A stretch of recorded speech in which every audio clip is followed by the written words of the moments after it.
Obviously, New York is one of the world centres, sadly now, of coronavirus.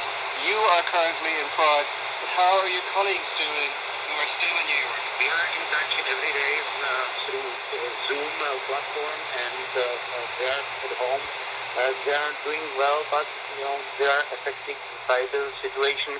So we are trying to work on our common projects, but at the same time, we are wondering because we know that next 3 or 4 weeks will be very tough for them. So we are trying to be in touch with them, with our audiences, with our friends, and basically support them as much as possible. Czech Center New York Director Miroslav Konvalina there speaking to Ian Willoughby. Just a reminder that you are tuned to Radio Prague International, the external service of Czech radio, where it's now time for our regular feature, One-on-One with Ian Willoughby.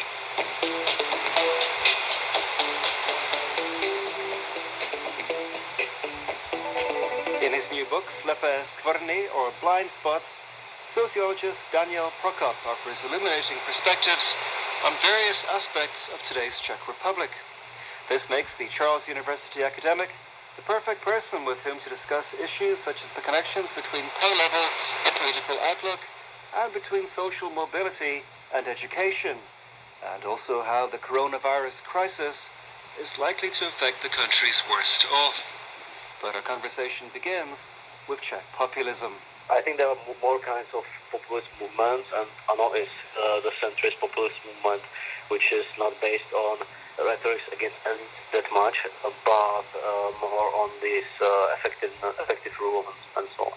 On the other hand, there are other politicians like Václav Klaus Jr. or Neusemann who are purely using these new populist rhetorics, and they are very similar to Donald Trump in the way he uses it and so on.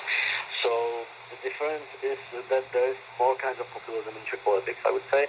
And another difference is, I think, and maybe it's the reason why centrist populism is the most popular one in Czech Republic, is that I think we don't have in our past some very successful period which would be conservative and nationalist, because before Second War it was kind of liberal regime in Czech Republic, and before that it was Austrian Empire.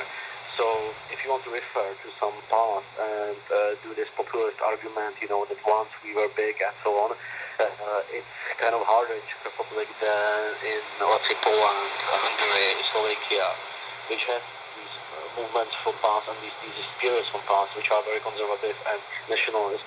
In Czech Republic, it was always the most successful periods were kind of liberal. So when Czech populists, when they're referring to some past,